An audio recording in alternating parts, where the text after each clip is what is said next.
नमस्कार, स्वागत है आपका आरोही क्लासेस में। अगर आप यूपी टेट, सी टेट या सुपर टेट की तैयारी करना चाहते हैं तो आप हमारे चैनल से जुड़ सकते हैं। आज का जो हमारा टॉपिक है प्रमुख शिक्षण सूत्र, इसमें हम पढ़ेंगे शिक्षण सूत्रों को। शिक्षण सूत्र क्या होते हैं?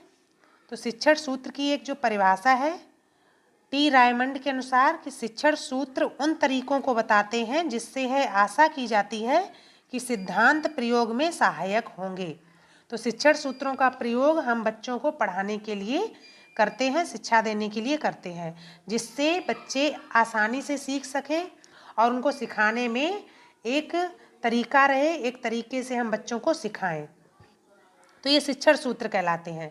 अब हम समझते हैं शिक्षण सूत्र कितने हैं और उन शिक्षण सूत्रों को हम डिटेल में अच्छे से समझेंगे। तो पहला शिक्षण सूत्र हमारा है सरल से कठिन की ओर। कौन सा है? सरल से कठिन की ओर। दूसरा हमारा है ज्ञात से अज्ञात की ओर, ज्ञात से अज्ञात की ओर।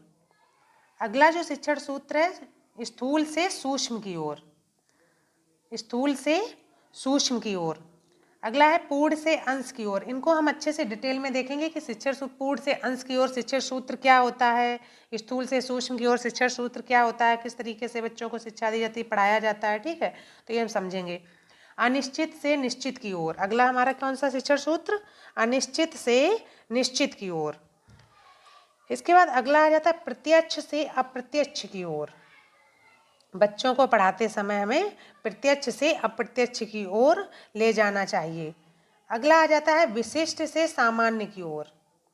अगला शिक्षण सूत्र विशिष्ट से सामान्य की ओर, यह शिक्षण सूत्र हो गया। अगला आ जाता है विश्लेषण से संश्लेषण की ओर। ठीक है, अगला कौन सा है? विश्लेषण से संश्लेषण की ओर।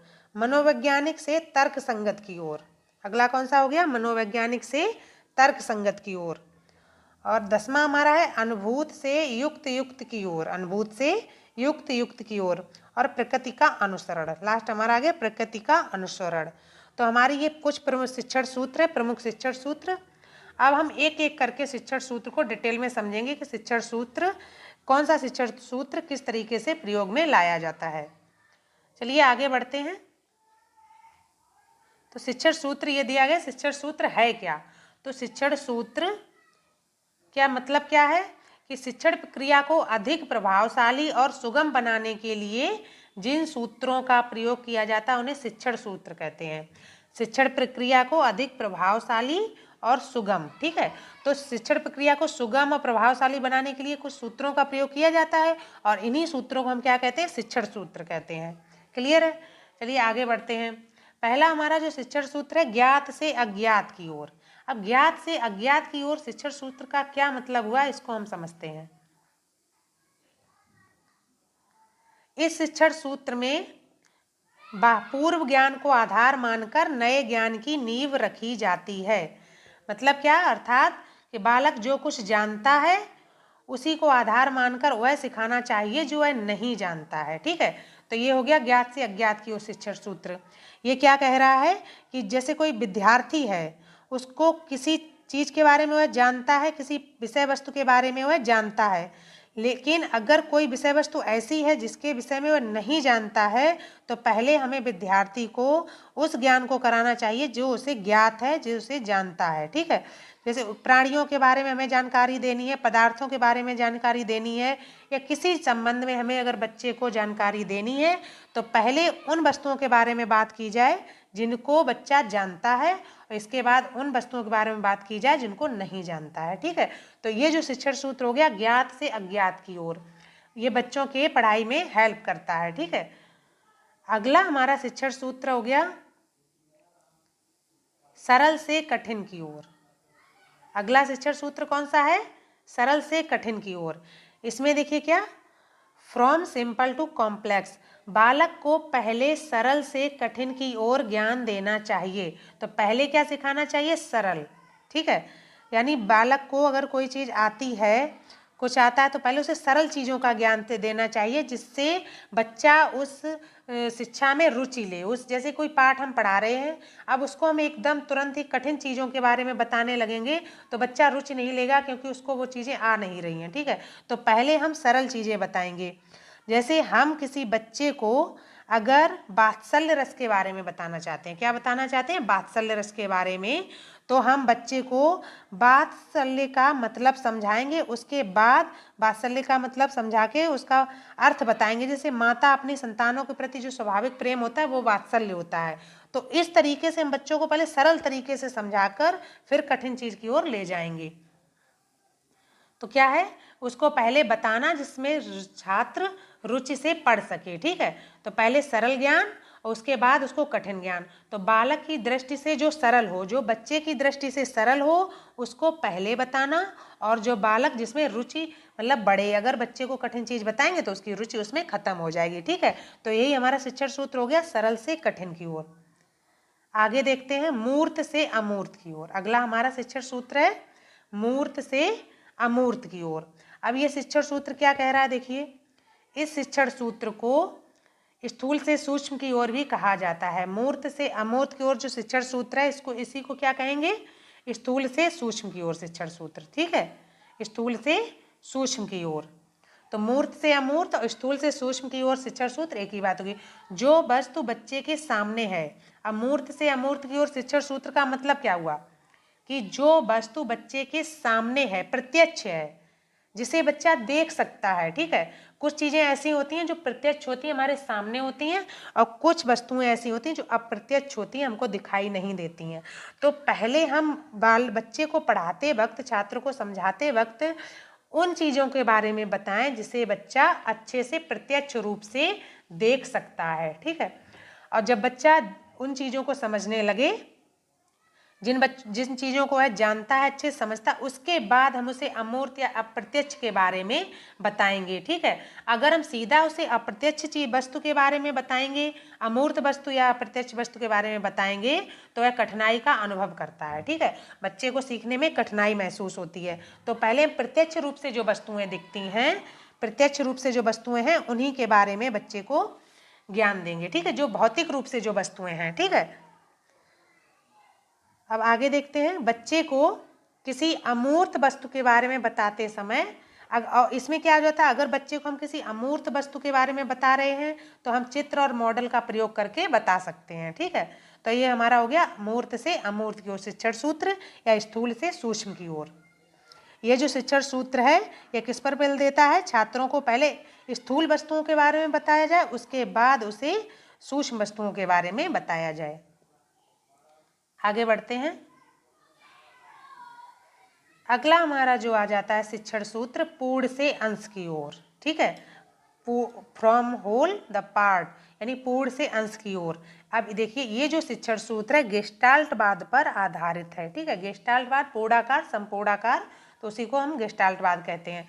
तो पूर्ण से अंश की ओर जो शिक्षण सूत्र क्या बता रहा है,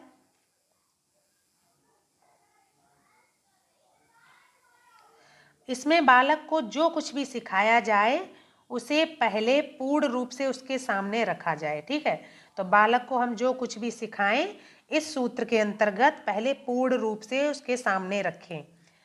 अंशों के बारे में बाद में बताया जाए। ठीक है, अंशों या उसके अंगों के बारे में बाद में चर्चा की जाए। और ये यहाँ देखिए कि यह शिक्षण सूत्र गेस्टाल्टवाद पर आधारित है। ये जो शिक्षण सूत्र किस पर आधारित है, गेस्टाल्टवादी है। ये जो शिक्षण सूत्र है गेस्टाल्टवादी विचारधारा पर आधारित है। अब देखिए, इसमें हम समझते हैं जैसे हमें बच्चे को एक पेड़ के बारे में बताना है, तो पहले हम बच्चे को पूरे वृक्ष के बारे में बताएंगे, पूरे वृक्ष के बारे में बताएंगे। उसके बाद उसके अंगों के बारे में, जैसे पत्ती के बारे में, तने के बारे में, है ना, उसके फूल के बारे में, इस चीज़ के बारे में हम बाद में बताएंगे। तो सबसे पहले हम बच्चे को पूरे वृक्ष के बारे में, पेड़ के बारे में बताएंगे। उसके बाद उसके तना, पत्ती और छोटी छोटी उसके भागों के बारे में बताएंगे। तो यही जो चीज़ हो जाती है, ये हो जाती है पूर्ण से अंश की ओर। पहले हम किसी भी समस्या को पूरे रूप में रखेंगे, उसके बाद उसके छोटे छोटे भागों को। क्लियर है, चलिए आगे बढ़ते हैं। अगला आ जाता है हमारा शिक्षण सूत्र विशेष से सामान्य की ओर। विशिष्ट से सामान्य की ओर या विशेष से सामान्य की ओर। यह जो शिक्षण सूत्र है यह क्या है, बालक को विशिष्ट ज्ञान से सामान्य की ओर ले जाना चाहिए। तो पहले बालक को क्या विशिष्ट ज्ञान देना चाहिए, उसके बाद सामान्य, इसमें क्या मतलब, पहले उदाहरण प्रस्तुत करने चाहिए और फिर सामान्य नियम।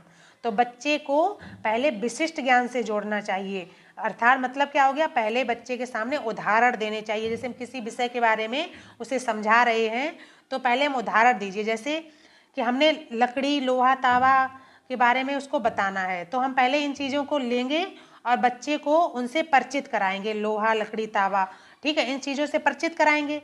उसके बाद हम उस बच्चे को बताएंगे कि अगर हम एक किनारे को गर्म करते हैं तो लोहे का दूसरा किनारा भी गर्म हो जाता है, ठीक है। तो इस विशिष्ट ज्ञान से सामान्य की ओर बच्चे को ले जाएंगे। तो पहले कौन सा ज्ञान देंगे, विशिष्ट ज्ञान। तो ये हमारा शिक्षण सूत्र हो गया, विशेष से सामान्य की ओर। चलिए आगे देखते हैं अगला। अगला हमारा शिक्षण सूत्र है विश्लेषण से संश्लेषण की ओर। विश्लेषण से संश्लेषण की ओर, ये जो शिक्षण सूत्र है ये पूर्ण से जो अंश की ओर शिक्षण सूत्र है उसका विपरीत है, ठीक है। पूर्ण से अंश की ओर जो शिक्षण सूत्र है उसका विपरीत शिक्षण सूत्र है विश्लेषण से संश्लेषण की ओर। देखिए इसमें क्या होता है, इस शिक्षण सूत्र में पहले विषय का विश्लेषण किया जाता है, उसके बाद उसका सारांश प्रस्तुत किया जाता है। तो इस शिक्षण सूत्र में क्या करते हैं, पहले विषय के बारे में विश्लेषण करते हैं, ठीक है, उसके बाद उसको संश्लेषित करते हैं। जैसे किसी ज्यामिति में छात्र त्रिभुज को भली भांति जानता है, अच्छे से जानता है त्रिभुज को, ठीक है। तो अब उन्हें क्या करेंगे, तीनों कोणों का योग दो समकोणों के बराबर ये सिद्ध करना है उस बच्चे को कि जो त्रिभुज है उसके तीनों कोणों का योग कितना होता है, दो समकोणों के बराबर होता है। तो हम ऐसे छात्र को पहले क्या करेंगे, पहले आकृति दिखाकर कोणों के बारे में जानकारी देंगे। बच्चे को क्या करेंगे, जो आकृति है उसको दिखाकर कोणों के बारे में जानकारी देंगे। उसके बाद हम उसको ये सिखाएंगे कि जो दो समकोण होते हैं उसके बराबर त्रिभुज का कोण होता है, ठीक है। तो ये पहले हम क्या है, कोणों के बारे में सामान्य जानकारी देंगे, उसके बाद हम प्रत्येक कोण के बारे में बताएंगे। तो ये जो हमारी विधि हो जाती है विश्लेषण से, कौन सी हो जाती है, विश्लेषण से संश्लेषण की ओर। चलिए आगे बढ़ते हैं। अगली हमारी जो विधि है प्रत्यक्ष से अप्रत्यक्ष की ओर, ठीक है, प्रत्यक्ष से अप्रत्यक्ष की ओर। अब इसमें देखिए क्या होता है कि इसमें पहले प्रत्यक्ष वस्तुओं के बारे में बताते हैं, प्रत्यक्ष को अप्रत्यक्ष से संबंधित करते हुए बताते हैं, ठीक है। तो इसमें क्या करना है कि छात्रों को पहले उसके सामने उपस्थित जो वस्तुएं हैं उनके बारे में ज्ञान देना चाहिए, ठीक है, और अज्ञात वस्तुओं के बारे में बाद में जानकारी देनी चाहिए। इसके लिए क्या करना चाहिए, विषय वस्तु तथा समय के अनुसार छात्रों के समक्ष प्रत्यक्ष जो बातें होती हैं उनके बारे में रखना चाहिए। जैसे गोले का आयतन या संपूर्ण पृष्ठ का अध्ययन कराने के लिए उसे बेलन या आयत के बारे में जानकारी देनी चाहिए, ठीक है। उसे गोले के आयतन के बारे में या संपूर्ण पृष्ठ का अध्ययन कराना है, ठीक है, तो उसे क्या बेलन और आयत के बारे में पहले जानकारी देनी चाहिए। इन्हें प्रत्यक्ष रूप से जो वस्तु सामने है उसके बारे में पहले बताना चाहिए और बाद में उसको अप्रत्यक्ष वस्तु के बारे में। तो ये हमारा शिक्षण सूत्र हो गया प्रत्यक्ष से अप्रत्यक्ष की ओर। अगला जो हमारा शिक्षण सूत्र है मनोवैज्ञानिक से तर्क संगत की ओर, ठीक है। कौन सा शिक्षण सूत्र, मनोवैज्ञानिक से तर्क संगत की ओर। इसमें देखिए पहले बच्चों को उनकी पसंद, रुचि, मानसिक स्तर तथा प्रेरणा के आधार पर शिक्षा देनी चाहिए, बाद में तर्क से। तो ये जो शिक्षण सूत्र है ये क्या कह रहा है कि बच्चे को पहले हमें उसकी पसंद, रुचि, उसका मानसिक स्तर किस तरीके का है उस तरीके से उसको शिक्षा देनी चाहिए। और अगर हम बच्चे को तर्क करके किसी वस्तु को बताना चाह रहे हैं, किसी चीज़ को समझाना चाह रहे हैं, तो ये बाद में करना चाहिए जिससे बच्चे अपने पाठ में रुचि ले सकें, ठीक है। तो उसके मानसिक स्तर क्या है बच्चे का, उसके आधार पर हमें उसे पहले शिक्षा देनी चाहिए और तर्क के आधार पर बाद में, ठीक है। जैसे छात्र के सम्मुख जो कोई विषय वस्तु है उसके विभिन्न भाग हैं, खंडों को विभाजित करके प्रस्तुत करना चाहिए, ठीक है। इसमें खंडों को विभाजित करके प्रस्तुत करना चाहिए और बच्चों में रुचि मतलब रुचि बनी रहे, जिज्ञासा बनी रहे, इस तरीके से विषय वस्तु को प्रस्तुत करना चाहिए। तर्क के आधार पर बाद में उसको शिक्षा देनी चाहिए, ठीक है। तो ये हमारा हो गया मनोवैज्ञानिक से तर्क संगत की ओर। अगला देखते हैं अनिश्चित की ओर। अनिश्चित से निश्चित की ओर शिक्षण सूत्र में क्या होता है कि ये इसमें देखिए समझते हैं कि जिस प्रकार बच्चा पहले किसी भी विषय का निश्चित ज्ञान नहीं होता, कि बच्चे को पहले किसी विषय का निश्चित ज्ञान नहीं होता, शिक्षक को पहले चाहिए कि वह अनिश्चित ज्ञान को स्पष्ट व निश्चित करे। ठीक है, तो बच्चे को क्या चाहिए, पहले शिक्षण सूत्र क्या कह रहा है कि पहले हमें बच्चे को जो अनिश्चित ज्ञान है, जो गलत ज्ञान है, उसको सही करना चाहिए। ठीक है, शिक्षक को क्या चाहिए कि स्पष्ट एवं नियमित जानकारी बच्चों को प्रदान करे और गलत तथ्यों को स्पष्ट करे, सही रूप से बताए। ठीक है, उसके बाद वह बच्चे को कोई निश्चित ज्ञान दे। तो ये जो हमारा शिक्षण सूत्र हो गया, अनिश्चित से निश्चित की ओर शिक्षण सूत्र। तो क्या इसमें कह रहा है कि पहले निश्चित ज्ञान बच्चों को नहीं होता, तो पहले हमें सही ज्ञान देना चाहिए, सही ज्ञान देना चाहिए, सही चीज़ बतानी चाहिए, उसके बाद हम बच्चे को अगला ज्ञान दें, आगे का ज्ञान निश्चित ज्ञान दें। ठीक है, आगे का हमारा शिक्षण सूत्र आ गया अनुभव से तर्क की ओर। कौन सा है अगला, अनुभव से तर्क की ओर। शिक्षक को छात्र के अनुभव को तर्कपूर्ण बनाना चाहिए। ठीक है, तो शिक्षक को क्या चाहिए, जो छात्र का अनुभव है, छात्र का जो अनुभव है उसको तर्कपूर्ण बनाए शिक्षक को। ठीक है, जैसे जो तर्क होता है, जो तर्क विज्ञान परक चिंतन पर कभी कभी अनुभव कुछ कहता है, तर्क कुछ कहता है। ठीक है, तो पहले बच्चों को उनके अनुभव से जोड़ना चाहिए, उनके अनुभव से जो वह सीख रहा है, जिस चीज़ को वह मतलब किसी चीज़ को वह खोज रहा है, तो उसके अनुभव के आधार पर जो बच्चा कर रहा है उसको पहले हमें बताना चाहिए, उसके बाद किसी वस्तु के तर्क के रूप में बच्चे के सामने हमको रखना चाहिए। तो ये जो हमारा सिद्धांत हो गया शिक्षण सूत्र, अनुभव से तर्क की ओर। ठीक है, अब अगला एक और इसमें आ जाता है 11वां, इसमें हमने लिखा नहीं है, 11वां आ जाता है प्रकृति का अनुसरण। ये जो शिक्षण सूत्र क्या कहता है, प्रकृति का अनुसरण। ठीक है, अनुसरण, तो प्रकृति का जो अनुसरण है वो शिक्षण सूत्र क्या कहता है कि जो बच्चे हैं उनको हमें प्राकृतिक वातावरण में शिक्षा देनी चाहिए। ठीक है, उनका वातावरण अगर प्राकृतिक होगा तो बच्चे अच्छे से सीखेंगे। प्राकृतिक संसाधनों का प्रयोग करके हमें बच्चे को सिखाना चाहिए, जिससे उनका ज्ञान उपयोगी एवं सार्थक बने। ठीक है, तो इसमें दिया गया है कि प्रकृति के वातावरण में बच्चे को हम प्राकृतिक संसाधनों से अच्छे से ज्ञान प्राप्त कराएं। तो ये हमारे थे कुछ शिक्षण सूत्र, 11 शिक्षण सूत्र हमने पढ़े हैं, अच्छे से समझा है कि किस शिक्षण सूत्र का प्रयोग किस तरीके से हम बच्चे को पढ़ाने में करेंगे। अगर आपको हमारा टॉपिक पसंद आता है तो please like and subscribe Aarohi classes. Thank you.